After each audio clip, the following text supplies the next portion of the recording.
இன்றைக்கி ஒர்க் முடிச்சுட்டு ரிட்டன் வரும்போது பார்த்தா டைம் ஆகிடுச்சு. சரி சாப்பிட்டு போயிடலாம்னு சொல்லிட்டு ஒரு ஹோட்டலுக்கு போனோம். இதான் நான் ஃபஸ்ட் டைமாக இந்த ஹோட்டலுக்கு வரேன்.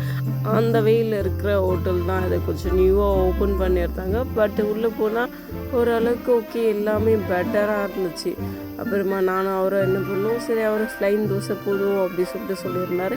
எனக்கு ஒரு மசாலா தோசை ஒன்று சொல்லியிருந்தார். பட் அவரோட ஆர்டர் பார்த்திங்கன்னா ஃபஸ்ட்டு வந்துட்டு இருந்துச்சு. பார்த்தா ஒரு தோசை, 3 வகையான சட்னி, சாம்பார் கொடுத்துருந்தாங்க. ஓகே தான் அப்படின்ற மாதிரி இருந்துச்சு டேஸ்ட்டு. அப்புறம் என்னோடது வந்துச்சு. என்னோடது மசாலா தோசைலேயே கொஞ்சம் மசாலாலாம் ஓரளவுக்கு ஓகேவாக தான் கொடுத்துருந்தாங்க. சேம் அதே 3 சட்னி சாம்பாரோடு கொடுத்துருந்தாங்க. அப்புறம் நான் சாம்பாரில் கொஞ்சமாக எடுத்து சாப்பிட்லாம் அப்படின்னு சொல்லிட்டு இது பண்ணி சாப்பிட்டு பார்த்தா ஓகே, ரொம்ப ஓவராக சூப்பராக இருக்குது அப்படின்ற மாதிரி இல்லாமல் அந்த டைமுக்கு சாப்பிட்ற மாதிரி ஓகேவாக இருந்துச்சு.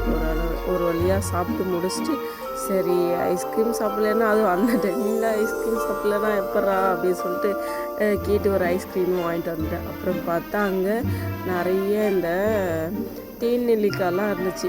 அப்புறம் அந்த ஐஸ்கிரீம் ஓப்பன் பண்ணி சாப்பிட்டு பார்த்தா ஓகே, சூப்பராக இருந்துச்சு. ஐஸ்கிரீம்னாலே சூப்பராக தானே இருக்கும். சரி நான் தான் அதை எடுத்து அவரை பார்த்தா ஒரு ஜூஸ் ஒன்று எடுத்துகிட்டு வந்திருந்தார். அப்புறம் 2 பேருக்கு